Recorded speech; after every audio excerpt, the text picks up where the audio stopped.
சிதம்பரம் மீது தொடரப்பட்ட வழக்கு ஒரு கிரிமினல் குற்றம். இந்திய நாட்டினுடைய பொருளாதாரத்தை சீரழிக்கிற விதமாக இந்திய நாட்டினுடைய நிதியமைச்சராக இருந்து கொண்டு இந்திய நாட்டினுடைய நிதிகளை பொருளாதாரத்தை சீரழித்து கொள்ளையடித்து பணத்தை வெளிநாட்டுக்கு பணத்தை கடத்தியது குற்றத்தை மிகப்பெரிய ஒரு குற்றவாளி. அவர் ஒன்றும் யோகியர் கிடையாது. இந்தியாவிலேயே முதல்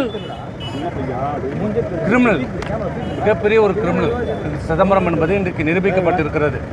டெல்லி உயர்நீதிமன்றமே எவ்வளோ பெரிய மனிதராக இருந்தாலும் இது விசாரிக்கப்பட வேண்டிய குற்றம், விசாரிக்கப்பட வேண்டும் என்று சொல்லியிருக்கிறார்கள்.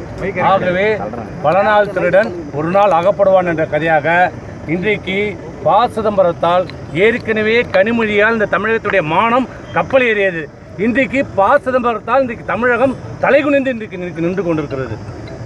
அன்றைக்கு ஒரு வழக்கை சந்திக்க தைரியமில்லாத துப்பில்லாத இவர்களெல்லாம் எங்களை பற்றி எங்கள் ஆட்சியை பற்றி தேர்தல் போது எங்களை சிறைக்கு அனுப்பவும் சொன்னவருக்கு இன்றைக்கு கடவுளாக பார்த்து இன்றைக்கு சிறையிலே கழித்து கொண்டு இருக்கிறார்.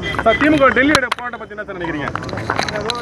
அரசியலுக்காக செய்து கொண்டிருக்கிற போராட்டம் என்னன்னே தெரியாமல் போராட்டம் நடத்துகிறோம்.